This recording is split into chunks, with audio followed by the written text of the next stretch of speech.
Erronka pertsonak hastea izango da. Pertsona eredu horren arabera, ez bakarrik ikasleak pertsona bezala hartuta, baizik eta ikastolako komunitate guztia, hezitzaile, lantaldeko gainerako pertsonak, familiak, denak ingurune horretan, nolabait eredu horren arabera eta pertsona bezala garatzen joateko ahalegina.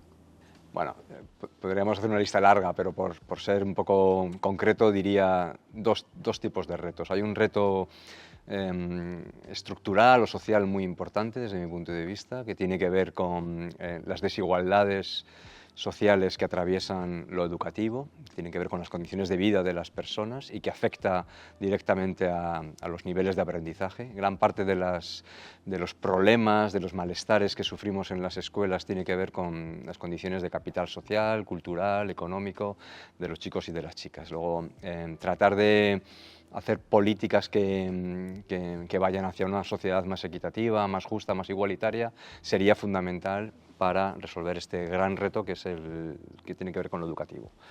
El otro reto que me parece muy importante es más interno y tiene que ver con, desde mi punto de vista, con dotar de sentido lo que hacemos en la escuela. Uno de los problemas probablemente que tengamos es que no hemos pensado suficiente o no nos damos el tiempo suficiente para pensar el por qué hacemos las cosas que hacemos, para dialogar con nuestros estudiantes, por qué tienen que estar el tiempo que tienen que estar en la escuela, los días, los meses, los años de su vida. Es decir, dotar de sentido a lo que pasa en la escuela sería fundamental.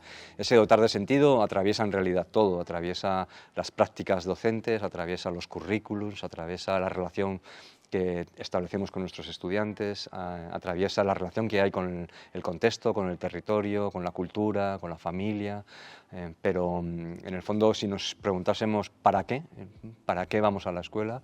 Si intentáramos buscar este sentido de la escuela, creo que eliminaríamos un montón de retos internos que afectan al día a día y también a los aprendizajes o a la falta de aprendizajes.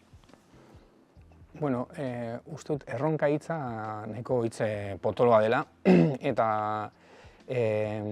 zaila egiten zaigula gero hori lurreratzea egunerokotasunera gelara, ez? Beraz, agian puntu batean berreskuratu behar dena da klase barruko giro hori, ez? Klasean gertatzen dena mimatu, baina egia da aipatzen dira eta badirela horrelako kezka batzuk, eta haien artean adibidez gaur egun askotan aipatzen da arretaren inguruan, ez? Arretaren galera. Besteen artean hori azimarratu dezakegu, hiperestimulazioaren menpe bizi den gazte eta ume batzu dauzkagulako gelan, ez? Ikasle horien arreta dagolako nahiko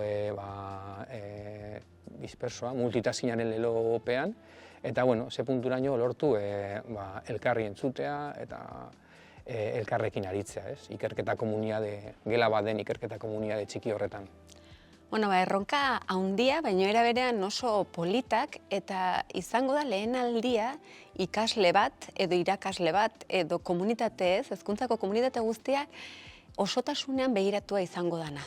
Ez alderdi akademikoan bakarrik, baizik eta barnek mundu guzti hori ere kontutan hartuko duena. Eta ez ikasleangan bakarrik, baizik eta ikasle eta hezitzaile guztiongan. Hasi que erronka handia da, baina beharra ere handia bada ikasleek eskatzen ari diana, eta erronka hau izango da osotasunean pertsonak ikustea.